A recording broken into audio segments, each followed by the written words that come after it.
We're about to start the last session now. So welcome back. I hope you had really interesting discussions in the working groups. I know the one that I attended was absolutely fascinating. We're in the last session now, and we're looking at that old topic of net neutrality and the open internet. It feels like it's old now, but I'm sure that it's relatively new in terms of every other topic that we deal with here at Chatham House. And we're very lucky in that we've got three excellent speakers with us today. I'm standing in for Caroline Baylon, who's unable to be with us today. My name is Patricia Lewis at Chatham House.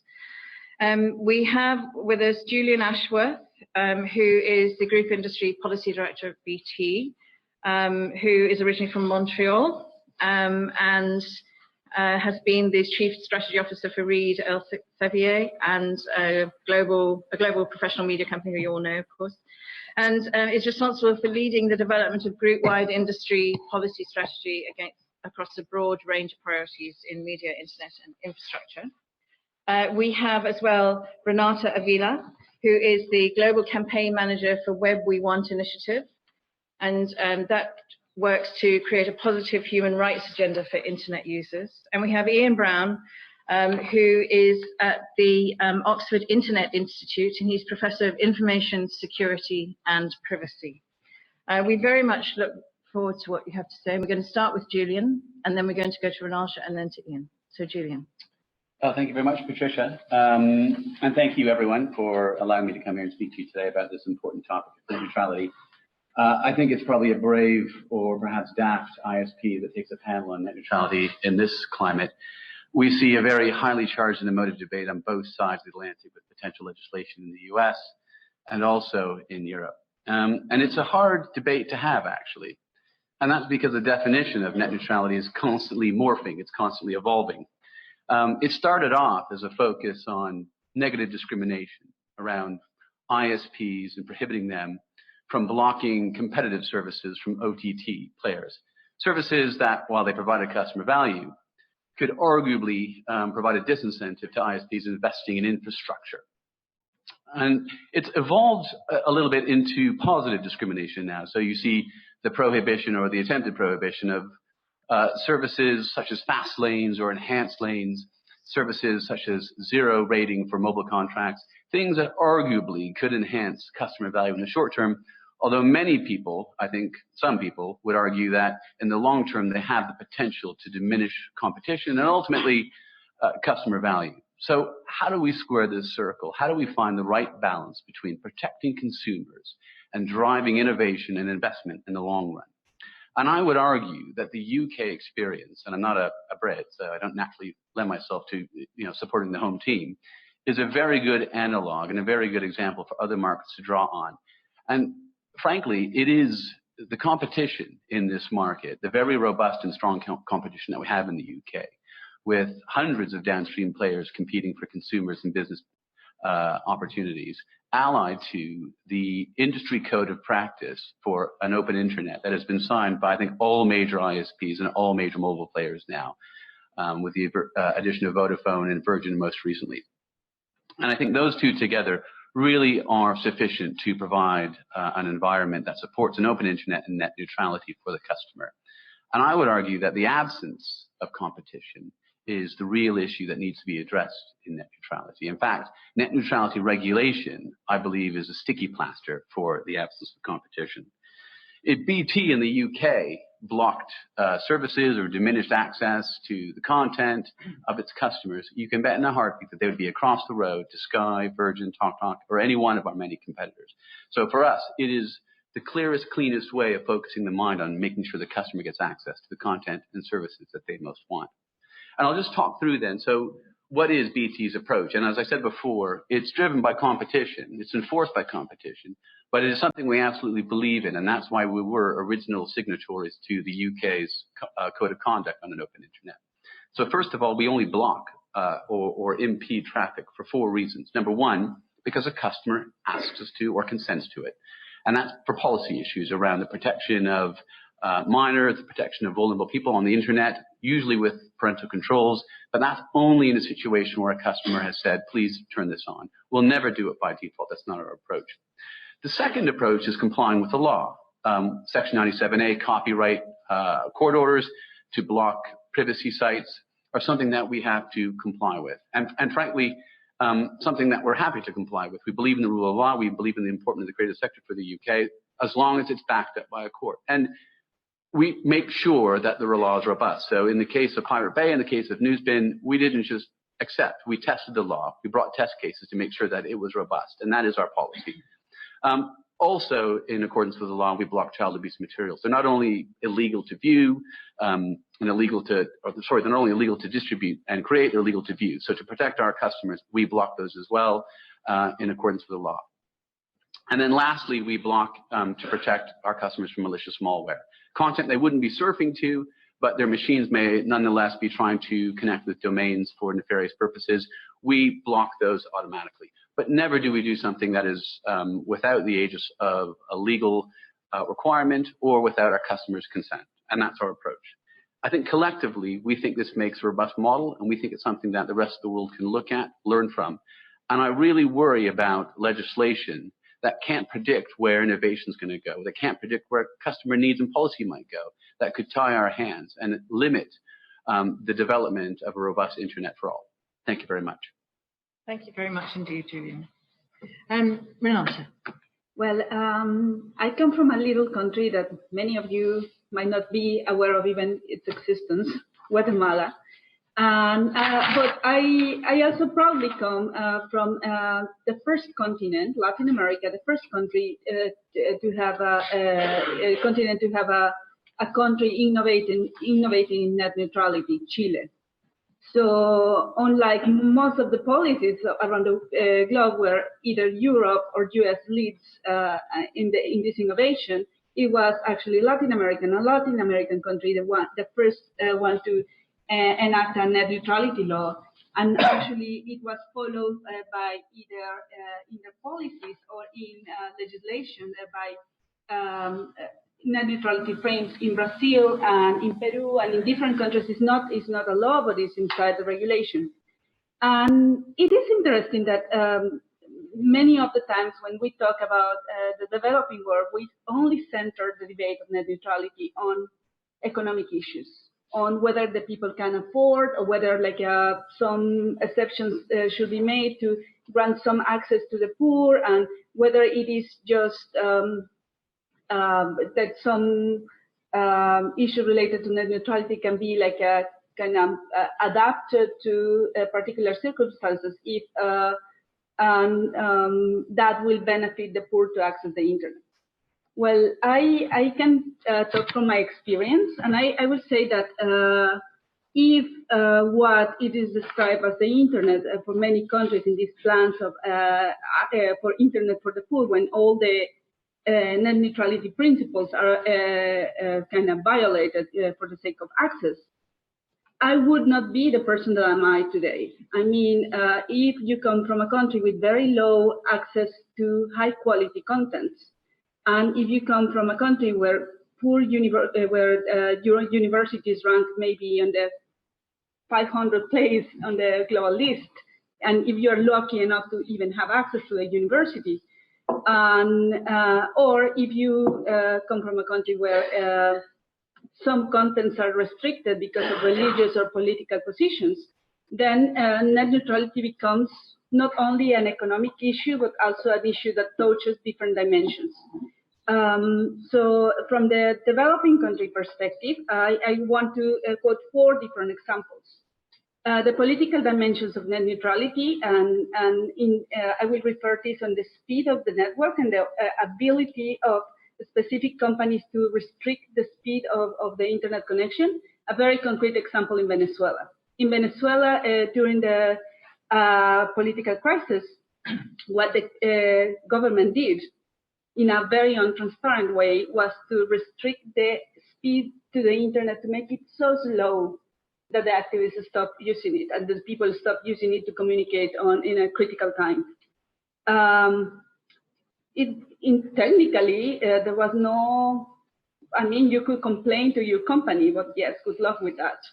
and the ability to do that by the companies, but just an order, was a very interesting example on how vulnerable the network is to political pressure. The other is fostering cultural diversity in developing countries. It is very interesting when we limit the internet to just certain portals or certain providers. We limit the content layer. How a country that is poor in the economic sense, but rich in the cultural sense, like the country I come from, when a platform privileges foreign contents or contents that are not made by or made for the people of specific minorities are just left out of the internet that the poor have access to, or that the whole country have access to, or are relegated to just those with full access, we have a diversity problem, because we are losing, we are privileging those already concentrated and already powerful in the television world or newspapers and so on, pushing for certain contents. We are like positioning it in the minds and in the cultural and the practices of people all over the world. And then the differences disappear. I mean, we are kind of more homogeneous, and those cultural diversity issues that make a specific populations, specific people unique, are like absent in the internet that just positions certain content over other. And the other thing that I want to address is the development issue. I mean, I was privileged enough to be of the generation that transit from libraries, limited libraries with some books and poorly prepared professors, to a world where I could access anything, anywhere. There was not this nasty geolocation of content that somehow is recreating the frontiers and the barriers nowadays. And I could access the best of the best of content that I was choosing by myself. The internet, that when we create different internets depending on your income by companies, and we limit the internet for the poor to just some portals chosen by the provider, and in exchange of data and in exchange of attention, of time on advertising, then we limit the possibilities of creation of the global poor, and we limit the relationship with the platform to just passive consumers that do not even have a relevant voice in the things that matter. We limit and hinder the possibility of creation of the global poor. So we limit the development of the next, as you said, the next innovators, because the internet actors are so powerful at this moment that what is left for the rest of the world who are just connecting now to compete with it. So just to close, I will say that if we ignore in the global debate not only the economic but also the political and the cultural and the development dimensions of net neutrality, we will be failing to address in a creative way issues that are crucial for the peace, the stability, and the democracy of new nations in the world. Do we need the screen down? Yes. Please, do we have the screen down for the PowerPoint presentation? This is the Internet of Things again.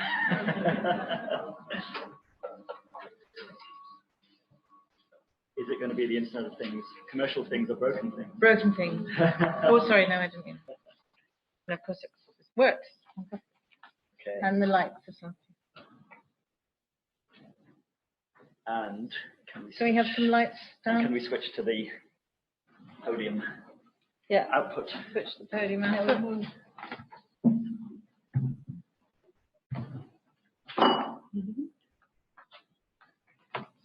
Can we switch the podium output? Is that what's in here? It's great, isn't it? And expect Star Wars. I'll try plugging in my unplugging and plugging my screen back in. It's a really nice first slide.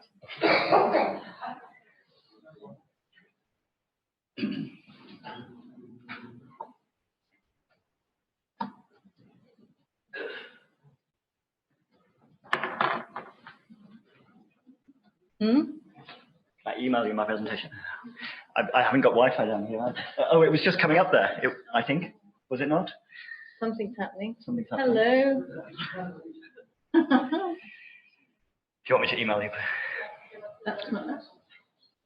In the meantime, do you want to maybe have it, Patricia, take? That's an earlier thing. Ooh, ooh.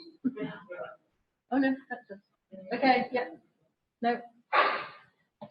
Oh dear. Do you want to have discussion while I try to email it to?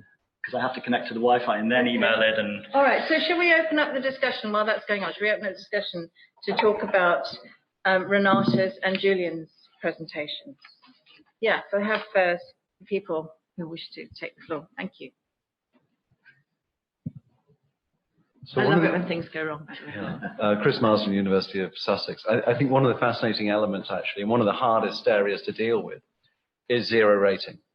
And I was last week. I was at a conference that the Brazilian government was holding, because the Brazilian government is implementing the Marco Civil, and it's something that a friend of mine, Andres Guadamos, calls the Gringo net. Is how he describes zero rating. Yeah. The idea that there's somehow a substandard internet which is good enough for Latin Americans but not good enough for Northerners, and I think it's really insidious. But it's hard because a lot of corporations with a lot of very good intentions are being involved in this. It was interesting that the former chair of the FCC, Kevin Martin, is actually now the head of public policy or international regulation for Facebook, and he's trying to sanitize or decontaminate the Facebook Zero into internet.org.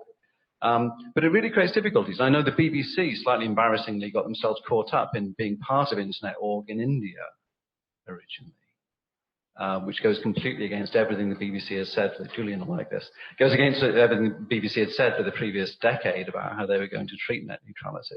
But it is a really serious issue. And I know Chile, even though it was the pioneer of legislation on net neutrality, of course, it only implemented things last year. And I was delighted to see it did implement it, because Telefonica de Chile used to laugh when they talked about the law, because it wasn't being implemented until last year.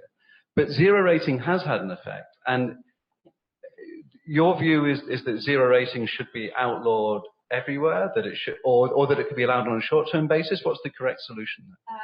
Actually, I have. May I please? Yeah, quickly. I am really scared. Again, not only because of the economics of the issue, but also the politics behind the issue. In Latin America, usually telecommunications companies are the biggest donors of political parties, for instance. And so the possibility of telcos to without an adequate frame and without pushing civil society, advocating for these kind of topics, they will just, is a free ticket to gain to access the market of the poor, and to close this gringo net and just trap them, as they did with television in the past, the television companies from abroad. And it is a serious issue, because not even in Brazil, with these highly educated and well coordinated and broad civil society who is aware of the topic, they can stop the poor implementation on the issue. And there's at the moment they are struggling to stop this. Basically, in countries like Guatemala is one of the internet.org chosen countries. What is the telecommunications company which is implementing this is actually, what they are doing is they are giving 2 months of free access to certain web portals. Most of them, the content is not made in the country, and most of them, the country has the content has a specific bias on certain political direction and certain policy direction that the company wants to push for consumers. And what they get is basically they get huge taxes exemption, actually, because they can claim all the investment that they did to deploy this internet or platform back as yes, and that's an aspect that no one is looking at, the tax thing behind that.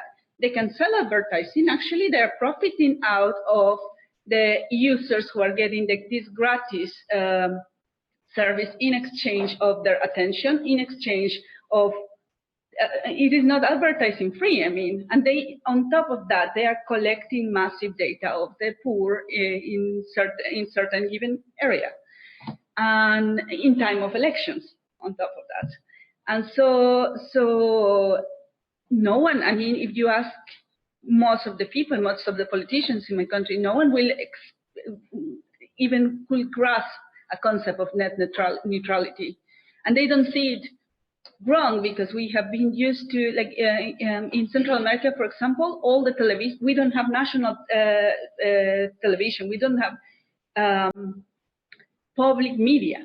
And so this is happening in countries without public media and without controls of any kind. And that actually will absolutely privilege a certain way of seeing the things, and that goes more to the political than to the economical thing. And in the meantime, these companies that another interesting aspect is that this deceleration of the market, because consumption of the global poor, mobile technologies and credit and airtime was peaking, and it started declining. As it started declining, Facebook, and I guess that Google is the next one to come, started to push for these new techniques to get to keep feeding the market, and they are just trying to capture those who stop consuming, and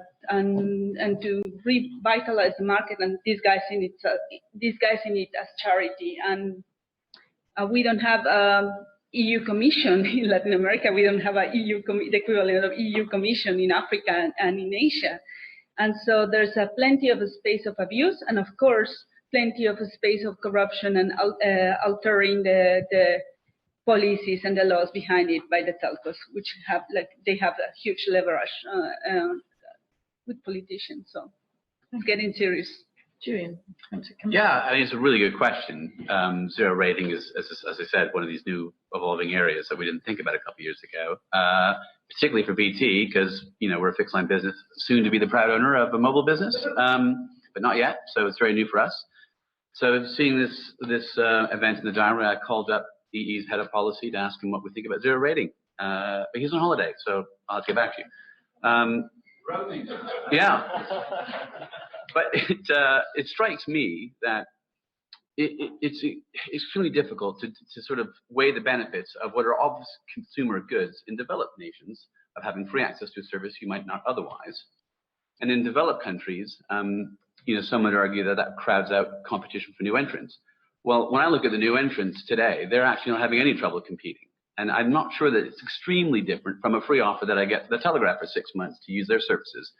So again, it's really hard to weigh up the pros and cons of this. I think you might argue there needs to be a different approach for developing nations. It could be a different scenario where you may not have mature competition and where zero rating services could actually really crowd out and retard the development of native services and have real long-term cultural impacts. I'm afraid we won't know for some time, and not at least 2 weeks until this guy gets back from Mexico. So thank you. There's a high street bank here that's trying to make it a new contract with the public by saying we're not offering these sweetener deals anymore, these sort of 1 year at 0% interest and all this kind of thing. We're just going to give you something straight out of the can, and they're trying a completely new approach. So that might be a better way. Now, I know there are more people who want to jump in on this, but I want you to hold your horses while we move back to Ian's presentation, which should now work. That was the beta model, right? Let's see. Are we ready? I know. We'll be 100 years old in a few years' time. Can we have the presentation, please? Is net neutrality in effect? I don't mind for talk. We haven't paid enough, huh? I can't start till it goes up. I'm afraid I need to start this one in the presentation. Well, hello? I don't know what's happening here. Yes, please ask another question. Keep it going. Thank you so much. Can you use the microphone? Put the I microphone. didn't name the ISP upstairs, but it was BT. Increasingly, we're asked to authenticate at our home homes. So I run a VM, I've got half a dozen different things. So you're taking more data. But we had a knee-jerk reaction as well. Your fourth statement was, we don't block unless it's to protect. Last year, there was a vulnerability in the NICS implementation of the Network Time Protocol stack. Millions of devices affected. Knee-jerk reaction will block NTP. Offshoot, my time-stamped video stopped being able to time-stamp video. No one's admitted that it's happened, and I can't get anyone to fix it. And that includes the Chairman and Chief Executive's Office. Help. I think the video's up now, so come back to that. Can I just ask, isn't this what Twitter is for, right?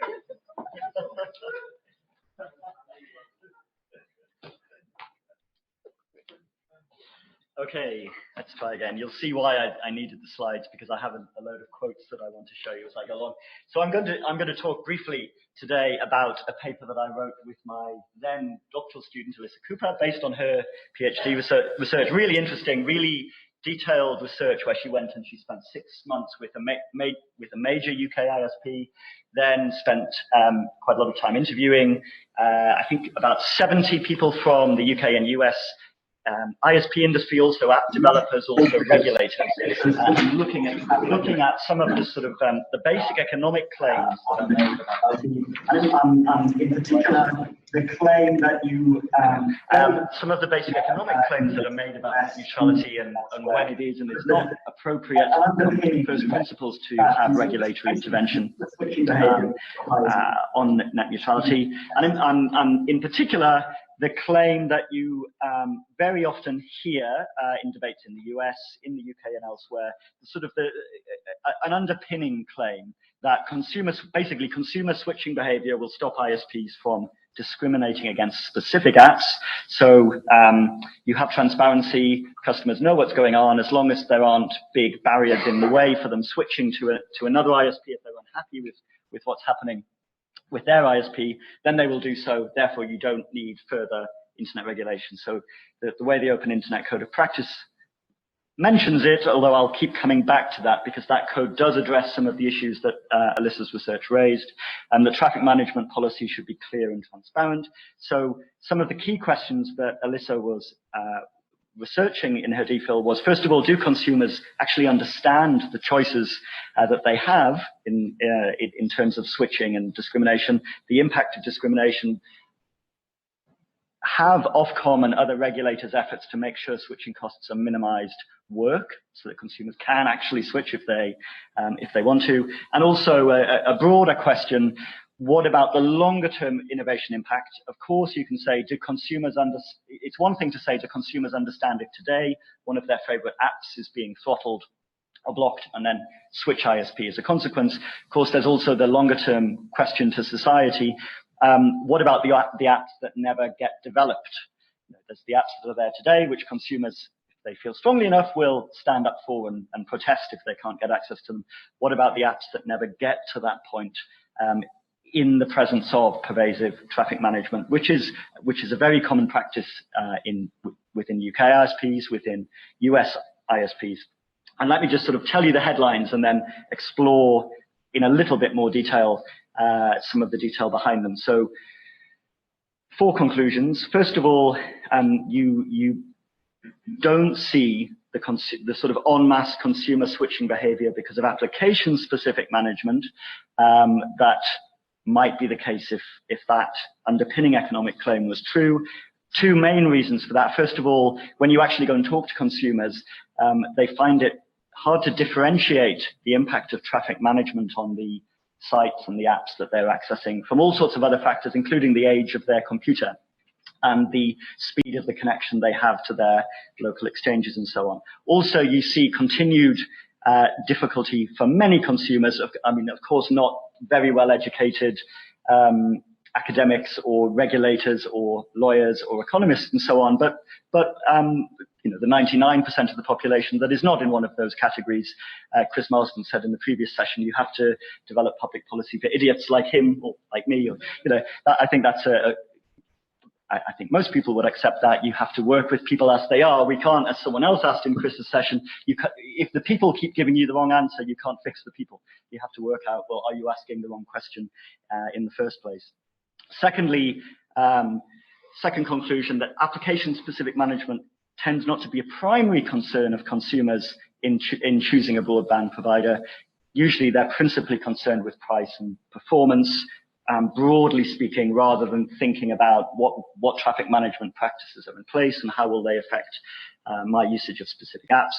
And competition tends to safeguard the most popular applications, but not lower key, less popular applications and newer applications.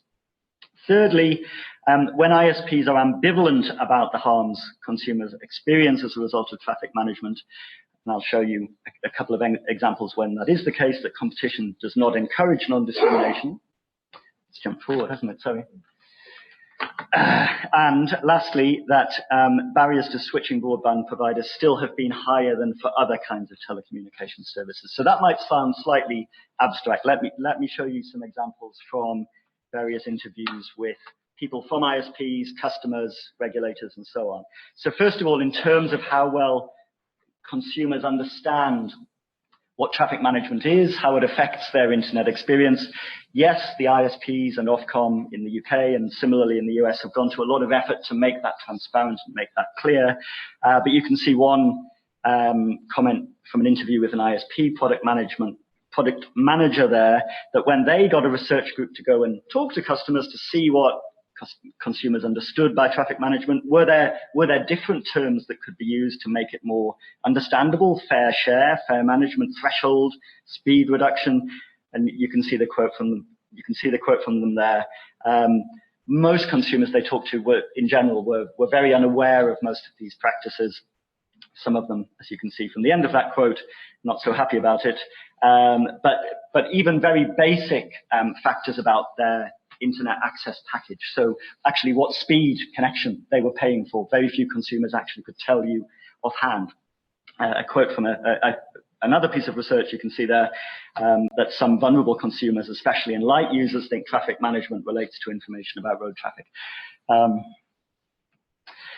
Secondly, again, going back to first economic principles, you sometimes hear the argument that, well, okay, that's not so disastrous in terms of the free market getting you the outcome you want as a society, that you don't need everyone to be the perfectly informed consumer. In most consumer markets, as you can see, a former Ofcom official said, anyway, you have a lead group of people who switch and allow other consumers to benefit. So even if you have a relatively small group of, sorry, it's confusing having my computer not showing on the screen, a small group of people that are understanding the details of what's going on and acting accordingly, that will benefit the broader population. Certainly there are, the main small group of ISP customers that do understand traffic management very well are actually, as this one ISP engineer said in an interview, the very expensive users, the problem types, i.e. the mad peer-to-peer guys. So if you go and look on, for example, customer discussion forums online to see who are the people that are discussing different ISPs traffic management practices and how it impacts the different uses they're making of the internet, it tends to be the peer-to-peer users. And of course, those are the expensive users from an ISP's perspective. They're very often the people that are using up a lot of bandwidth. And yes, some of that behavior may be illegal, so it might be copyright infringement. But not only that, gaming online widely uses peer-to-peer protocols. And you see a lot of discussion from the gamers on those forums. Software updates often use these peer-to-peer protocols, and I'll come back to how easily you can or cannot differentiate these different categories.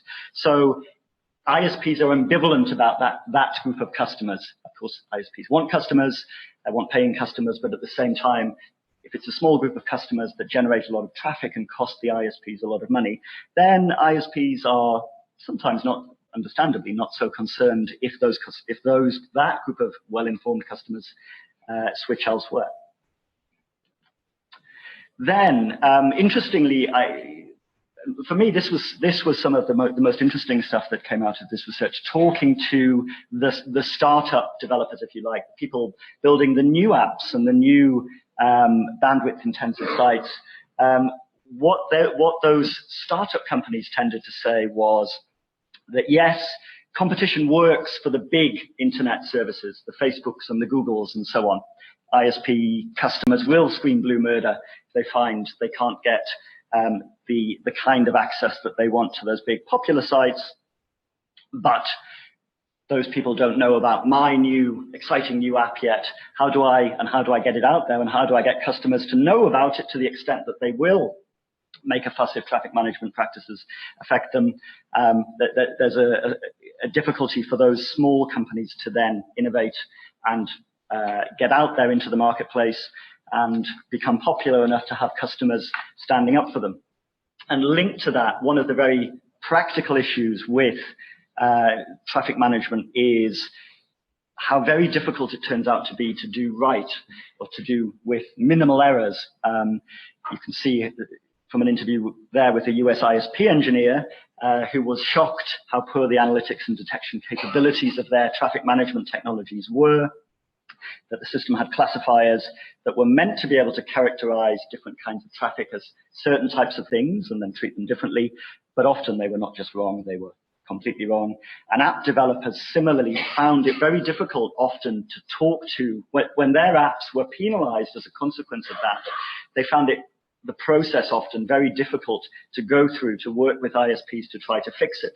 And even when they'd gone through they'd finally got a hold of the right person, got the right application signatures, got the classification systems changed in the big ISPs, then they updated their app, and then they found they had problems again and had to go through this process again.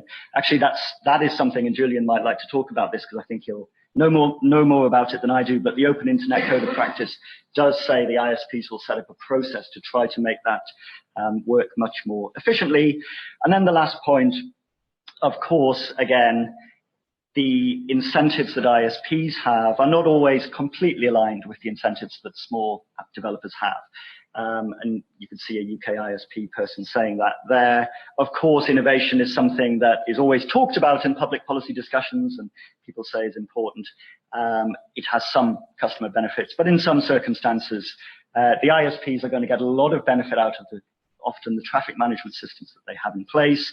And if that sometimes has a collateral impact on less popular apps, very new apps with relatively small numbers of customers, that's not going to be something that ISPs are going to just drop traffic management for, of course. So I hope those are useful points for discussion. I'm glad we finally got the presentation up. Thank you. Yes, it was well worth it. Thank you.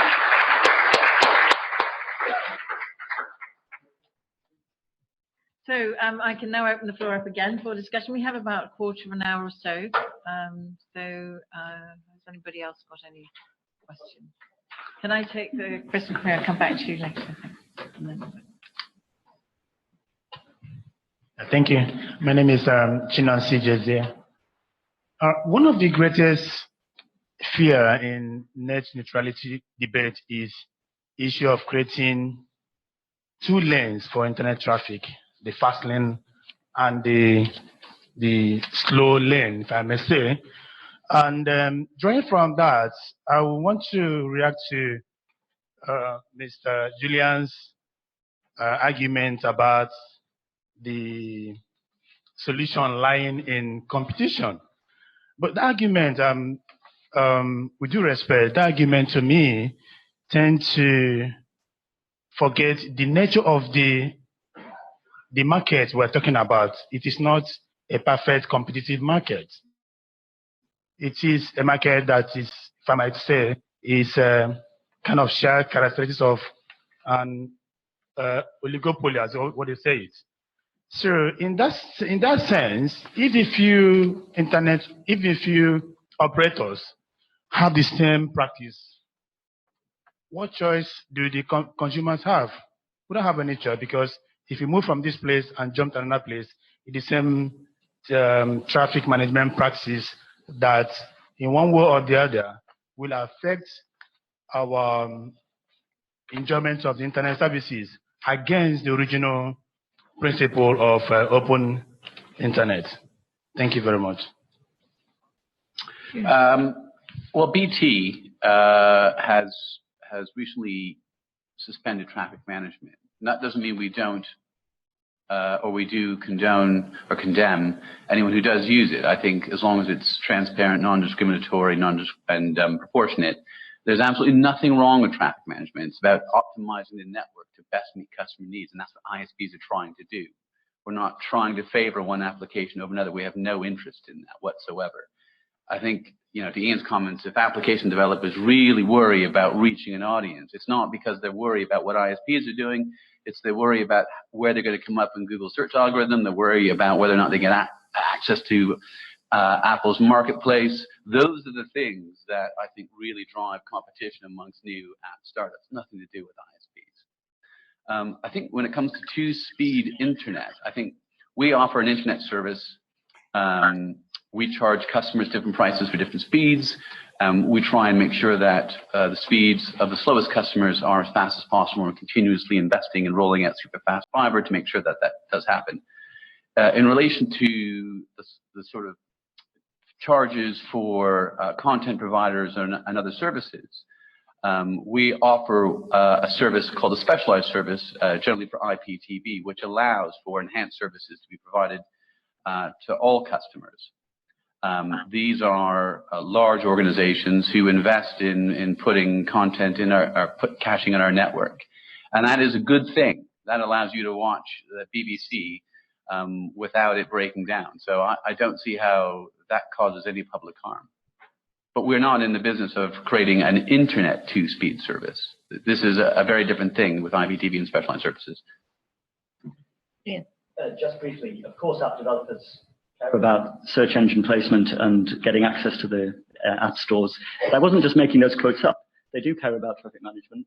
We found that it causes some of them significant problems. I'm not sure which more I can say. I can send you the paper and you can read it for yourself if you like. Yeah, you will. Send me the names. Let's talk. We love customer feedback. So yeah, we didn't do the interviews on the basis. We then go and tell ISPs who told us these different things. Just a moment. I'm just going to go to someone else before I come back to you. Well, yes, thanks very much, Nigel Hickson. Could I ask Julian a question, really, and the whole panel as well?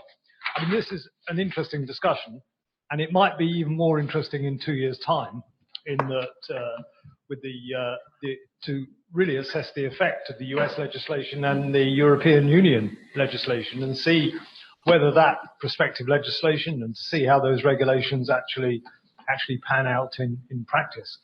But I suppose the question to Julian, and I was involved a bit when I was with the UK government on this, is that do you think that in the UK, which I admit is a sophisticated market, well regulated by Ofcom, competitive, but even there, principles were brought forward. It was felt after consultation, after due deliberation, that principles were needed, and principles that were agreed between all parties were needed, if you like, to bring parties to the table and to ensure that a particular type of behaviour was carried out, not just by the ISPs, but by the mobile operators as well. And so without that dynamic, and without all the positives and the luck, if you like, we had in the UK, surely in many environments, discrimination would still occur. Thank you. I think in environments where there is an absence of robust competition, where there is an absence of a strong regulator to convene the sorts of mature discussions that the ISPs and mobile companies have had in the UK, there is a potential, as you say, for this sort of behavior. I think we're lucky in the UK. I think regulation where there is no market failure brings its own problems. And I can only speak to the UK market when I can say I think we stay the course of what we've got here. It works well. Thank you. Please. I'll rush the question, but it's as much for you. Don't rush, don't rush. And what I was asking was pure traffic management by observation. My 10 years at Mark taught me to observe the network end to end. I am an end-to-end specialist. I was probably the first person in the UK to detect the advanced persistent threat. So the question again, I've got a real scenario, and we're looking at the Internet of Broken Things that you're helping to facilitate. Perhaps Ian's paper is more relevant, but I'm going to go back to a specific example.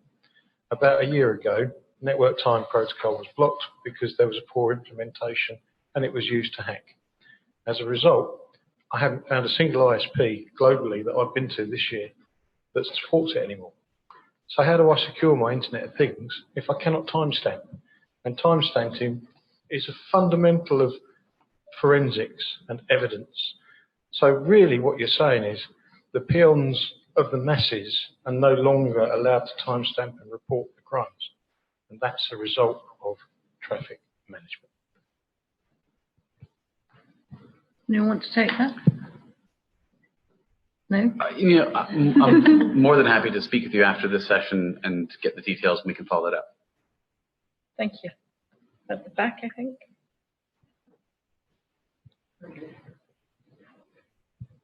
Cedric Knight from GreenNet. It was on the... Could you put the microphone a little bit nearer to your mouth? Cedric Knight from GreenNet. It's a question not just for BT, but for the whole panel on the competition issue.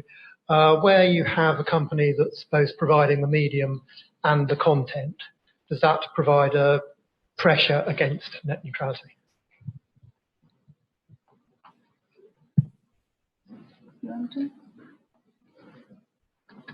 Well, I can answer quickly with what's going on in many countries in Latin America and Africa, and it is like those controlling the, like what we are seeing is that those controlling the, you know that in the global south most of the internet is mobile, and most of the people access their content no longer in computers. I mean, we fail to actually achieve a full coverage of a computer per home, for example, but we like many have mobiles. What we have is a concentration on those providing the telephone and the connection and the content. And that's very, very problematic because we already had a problem in offline media of concentration, of media concentration, and that only got increased by this concentration of carrier and content. And that is a huge issue in terms of censorship and the ability to censor content, or the ability to manipulate content and manipulate crowds. And of course, that might be very exotic topic for Europe or US, but it will be very problematic in the future, in the near future, as all is concentrated. Like we have seen how the producers of content and the carriers have concentrated at an unprecedented speed in recent times. And I think and I feel that the media, civil society that fought against a concentration of media in few owners is not talking enough to those who are fighting for net neutrality. And those communities are like so super distant. And if we do not make that conversation happen soon, I think that, I mean, democracy is a threat somehow, locally and globally. So. We have this question here. Thank you. Julian's quite right to talk about the UK as being a unique market. I don't think it's a model for any other country. And the reasons why it's not a model are, he mentioned specifically the fact that BT doesn't have a mobile network, and that's extremely important. When you go around the world, particularly in Latin America, you look at Telefonica and Telecom Italia having very, very active engagement in the local market, obviously built around their integrated structure at home. And usually in the UK, the real pioneer, well, not pioneer so much as a standing example of a fixed ISP that conducted no traffic management over a lengthy period is Sky. Now, I wonder if Mr. Murdoch's empire had extended to complete control of Sky, how likely it would be in a different market that there would be no traffic management by Sky and no discrimination in favor of their own content. The other thing, of course, about the UK market that's very unusual is that we had 5 mobile networks until, it seems like days ago, but until a couple of years ago. And the smallest mobile, 3, was the most vigorously in favor of net neutrality and unlimited bandwidth offers for its customers, which hopefully will continue. But if he's right that net neutrality is a replacement for competition regulation, then we should look much more strongly at it in the UK. Just one more comment about that, and then I want to ask a question, which is that in the Ofcom International Conference of 2006, there was a wonderful moment where Charlie Dunstan talked about the death threats he received from gamers. And he was attempted to be shushed up by someone who's now in the Competition and Markets Authority and should have been ashamed of themselves. So we've known for 9 years that we've had very serious problems. Not on the BT network, I hasten to add, but you can still look at the clip on YouTube. It's not on the Ofcom site, it's somehow been taken down, but it's still available. And it's taken us 9 years to get to a self-regulatory code in which a lot of the reticent ISPs like Vodafone were kind of dragged backwards over the threshold of that 1,000 days after it was first cooked up by Ofcom, partly to help the UK and the Council of Ministers with the negotiation of our self-regulatory solution works when blatantly it didn't, because it wasn't signed up to by everybody. But the question I wanted to ask was about specialized services and the two-speed internet. And it's about the way in which, even in the US, where obviously we have implementation of regulation, but especially in the European Union, there is no, there's very little discussion taking place within the negotiations of the new law about the way in which you might define specialized services. Whether or not an ISP can say this is IPTV, we've decided this is separate because we've said it's separate, or whether there is a more, as it were, independent way of assessing what might be a specialized service as opposed to a standard IP traffic lane. And I'm just interested to see whether or not people are aware of good models for how that should be. I mean, I won't ask Julian that question because that's unfair, because obviously BT has its own process of doing that. But whether there is a way of doing that effectively without inevitably leaching all of the interesting traffic, as it were, onto a self-defined specialized service lane and leading to a failure to invest in the standard internet. Okay. That was the question at the end, I promise. I'm going to take one last question. And then I note there's not been a single woman ask a question in this. Shame on girls. I'm not looking at anyone in particular here. Okay, we have one here. So last two questions. Such reticence from females here is very unusual. I know. That's a remark on it. That's all. Actually, my question is slightly related to where Chris was going, and then he went somewhere else. So maybe I would like to just ask it. And it's quite simple in a way. I did a short briefing, actually, in the ISOC policy list recently, a few months ago maybe. I was curious about what's happening with 4G, LTE in particular, and I was wondering why we're not seeing so many white labels ISPs running IP layer over 4G carrier. What that means is, can you actually, what's the situation vis-a-vis having what they call the MVNOs for 4G networks, particularly the data networks, which is my interest. I'm not really interested in the voice legacy stuff. And it turns out that for the actual standards for LTE, the IP layer is very, very tightly coupled to the actually underlying wireless itself, the way it works there too. And that possibly gives us some clue. Which leads to my question is, should we actually differentiate our policy for neutrality and applications neutrality particularly, and also infrastructure neutrality for mobile differently to what we're doing over fixed line? Because there certainly seems to be some distinctions in the market. Thank you. And then the last question, last two questions from women, yes. Sorry, I just thought I said a lot all day, actually. Vicky Nash, New York Internet Institute again. Given that we've got Ian here talking about the research backdrop, got Renata in terms of the web we want, both of those to me seem to pose interesting questions for regulators. So the first part of the question is, given what we've been discussing on this panel, what more do regulators need to do in the next 2-3 years in this area? And then the second comes out of, again, I think probably all three presentations, which is this point that we consistently see about how difficult it is for consumers to understand what their internet packages cost, mean, deliver, etc. So the first is what do regulators need to do. The second is what more can we do to ensure that consumers understand how their internet services should operate. Great. And then Emily, the last one, please. Responding to the shaming. But thank you very much for the presentations. Ian, I had a question for you. You were quoting from Alyssa Cooper's PhD thesis, and my recollection was that her conclusion was that net neutrality is actually just as bad a state here in the UK as it is in the US. Sorry to generalize in that way. It's just that we didn't quite have the active civil society voices and other voices raising the issue to the extent that has happened in the US. And I just wondered if you could comment on that. Thank you. I'm going to start with Ian, then Renata, and then Julian. Let me just make 2 points relating to Vicky's question and Emily's question, if that's okay.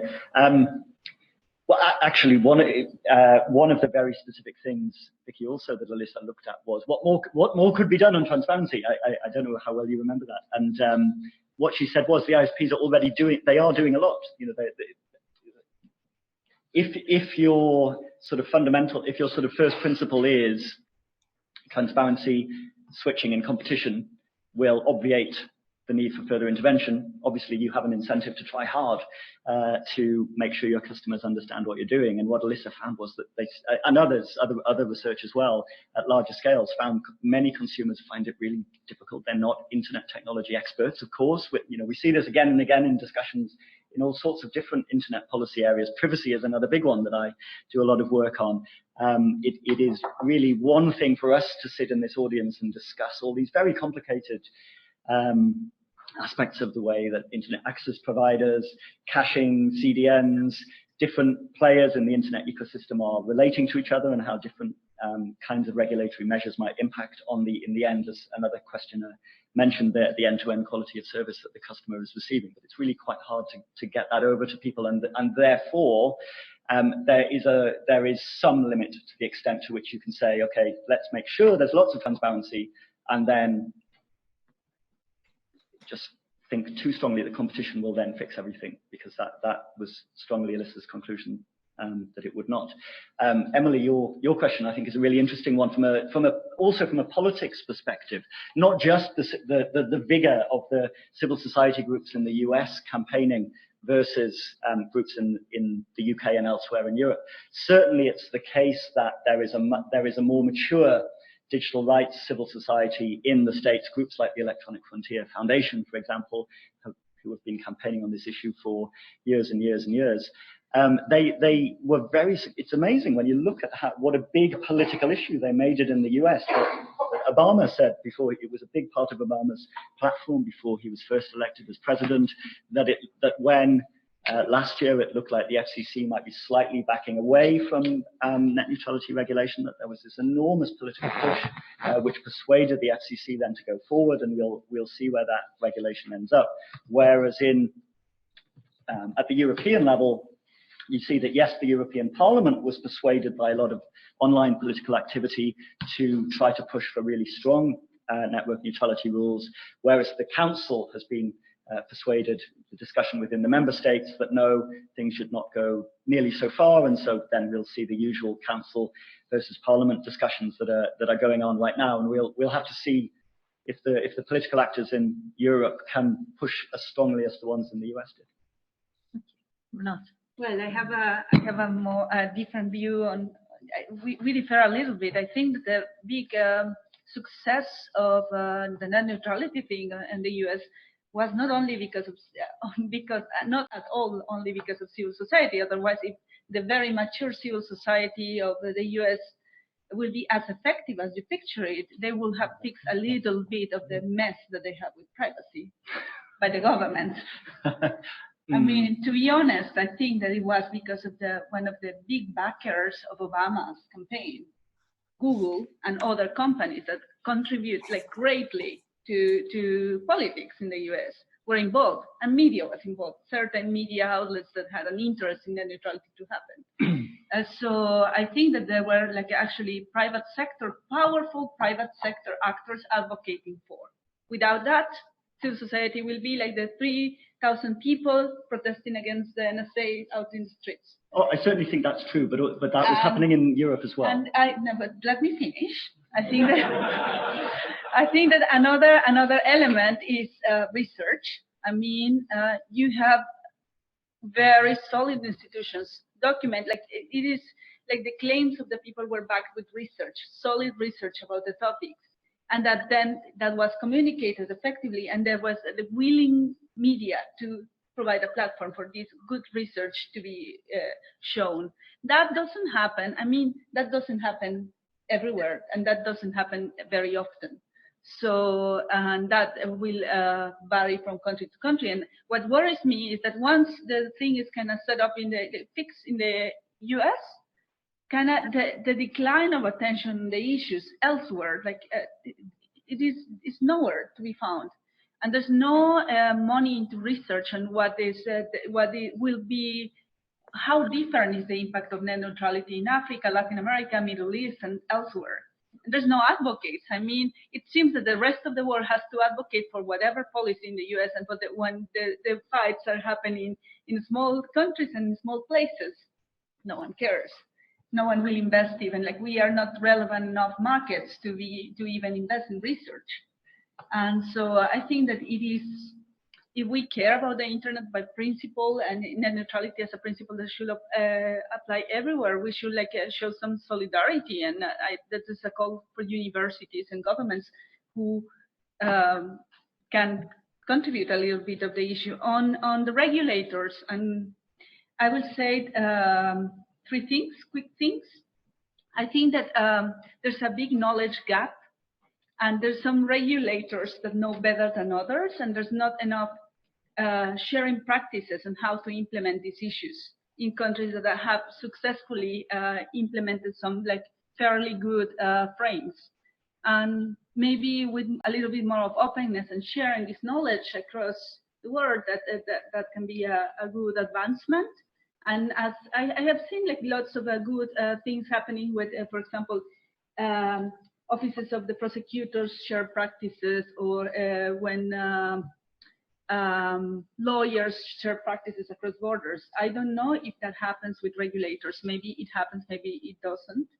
That's an interesting model of South-South and North-South cooperation. The other, again, is research. Let's look at what's happening in this jungle of network implementation everywhere. I think that there's no standardized practice, and I think that we can learn from bad practices, so we avoid those to be implemented elsewhere. And also open discussion. There was a very interesting process in India with this net neutrality debate recently, and something that was fascinating was once the regulators and the authorities opened the floor for discussion for the people to at least contribute with what is their position, private sector, universities, different interest groups, the debate only gets richer and richer, and it really captures the concerns of all society. I think that often these discussions are behind closed doors, and it happens, and regulation is passed without public participation, and that is usually against the public interest. And so as we celebrate the internet as this participatory platform, let's use it for that, to shape the internet, basically.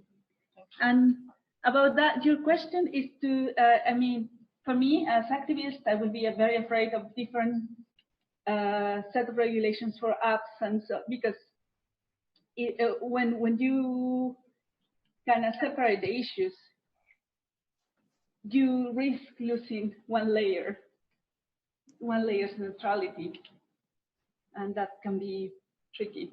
I wasn't separating. I was asking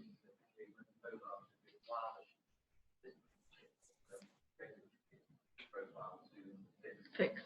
Okay, then I didn't understand your question. Sorry. Yeah. Thank you, Renata.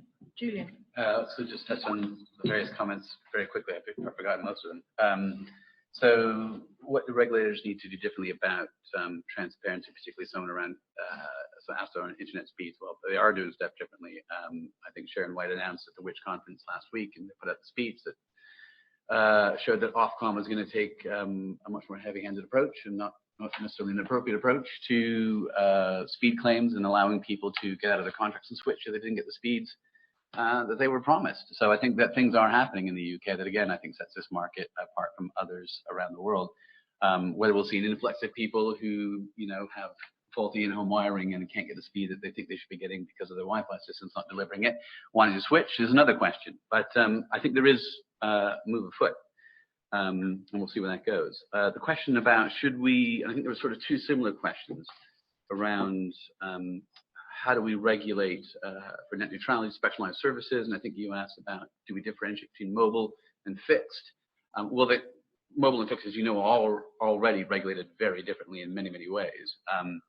But I think in relation to net neutrality, I think what you want to do is keep it at a very broad principles-based approach. I think what you're trying to get very specific about what is a specialized service, you're gonna stunt innovation. And I think the same principles should be applied across fixed and mobile. I mean, you're seeing this convergence anyway, so I would be in favor of that approach.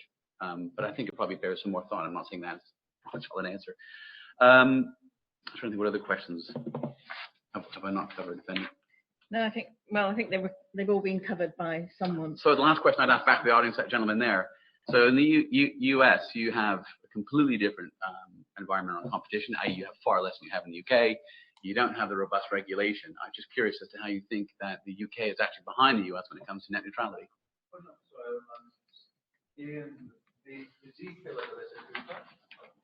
Sorry, just to clarify, Alyssa's DPhil, and Alyssa's of course now on the Internet Architecture Board, was examined actually by my colleague here and myself, and the conclusion of her DPhil after 4 years of research was that there were far more abuses of net neutrality in the UK by UK ISPs than there were in the US by US ISPs in the historical period she was examining. So that's the actual information that she gleaned and that she received the doctorate from Oxford for. So I'm presuming it's probably correct. Okay, so thank you very much for all the panelists. We've gone over time, and I think that's a sign of great interest and engagement. It's been a fascinating day. It's been a long day. I think it's been an important and useful day. And I've been asked to give you some comments on what I think, but actually I don't think that's very interesting to you, but I would like to hear what you think about the day. I think that's much more interesting. So has anybody got any comments that they want to share, any ideas and any thoughts? Particularly like to think what you learned that was new, what worked, what didn't work apart from, the odd internet of broken things, and what we could do better, what can be better next year, and if anyone's got any ideas. So please. Brian Byrne, I'd just make it a 2-day event. There's so much to cram in, so much quality discussion, you can miss things. Longer. Okay, thank you. That's kind of a vote in favor. Any other comments that people might have?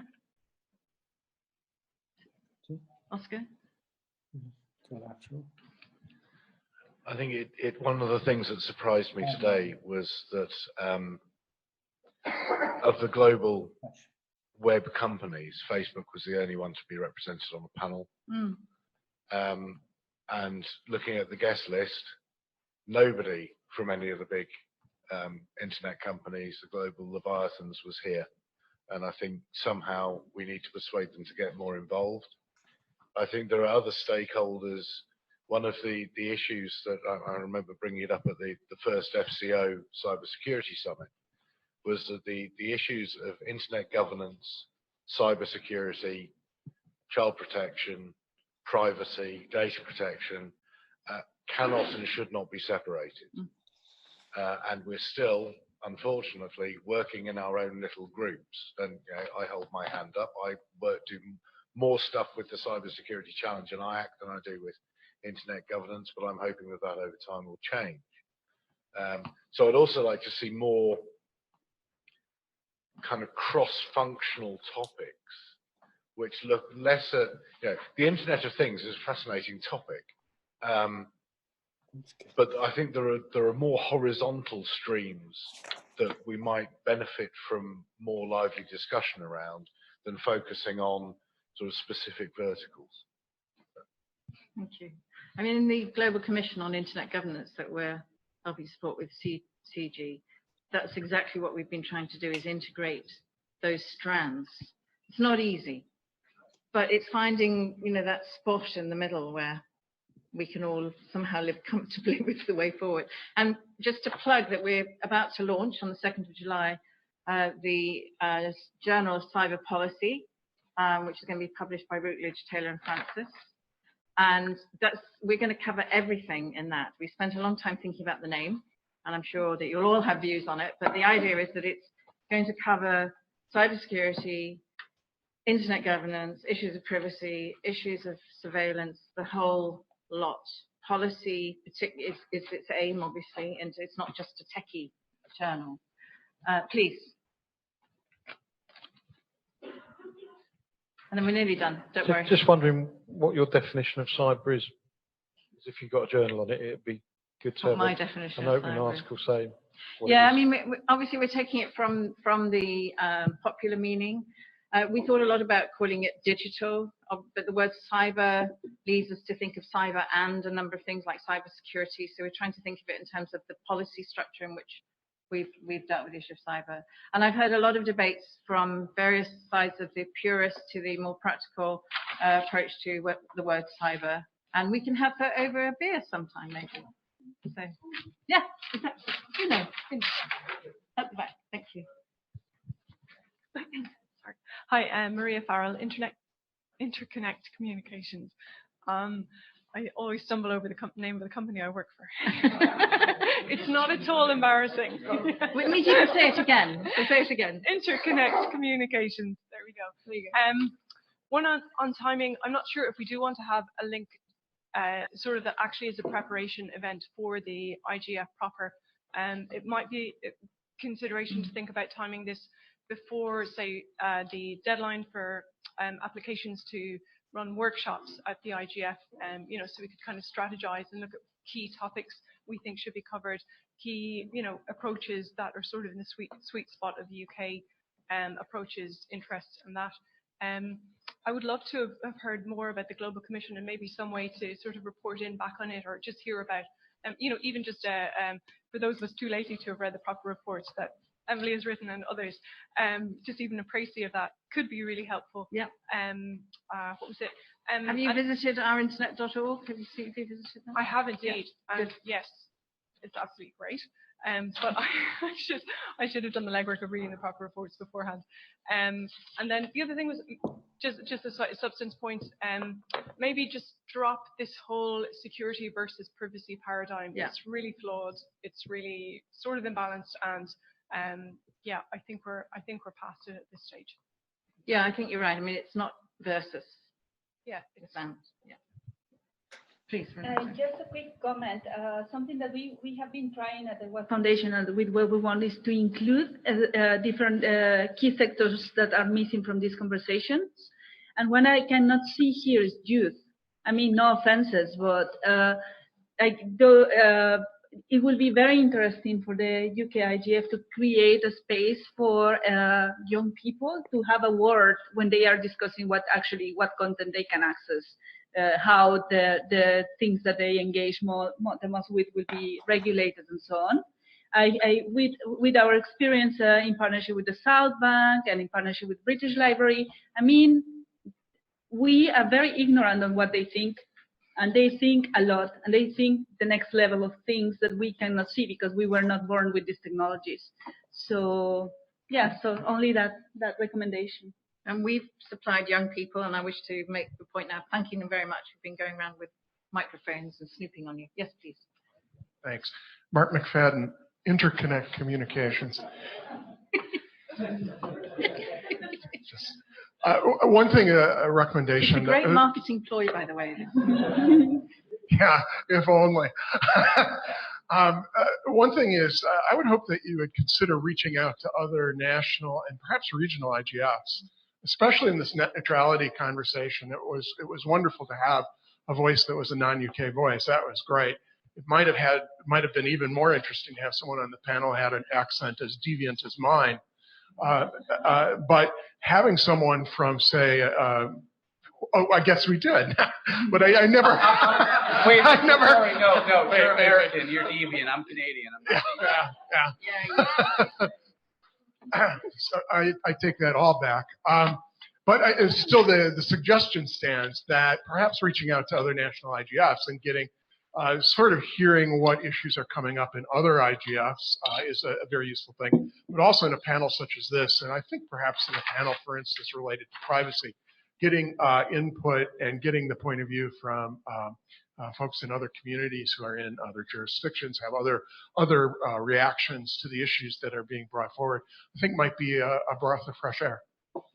Thank you. I'm going to close it now. I think there probably are a few more suggestions. So, I think perhaps we could get those by email and in other forums. But I think those have been particularly helpful. I want to close by, first of all, thanking everybody who was involved in the organisation of this. Particularly want to thank Nominet and ICANN and ISOC England, Nilsa, Caroline, and all the team and Laura at Nominet, who put all of this together and worked really well. And all of the staff at Chatham House who helped in actually working the day. So, and most of all, what I want to do is thank all of our speakers, our presenters, everyone who participated, everyone who asked a question, everyone who talked to. I think I want to thank all of you very much for being such a great group to work with today. I hope you got something out of it. I certainly learned a lot. Thank you very much.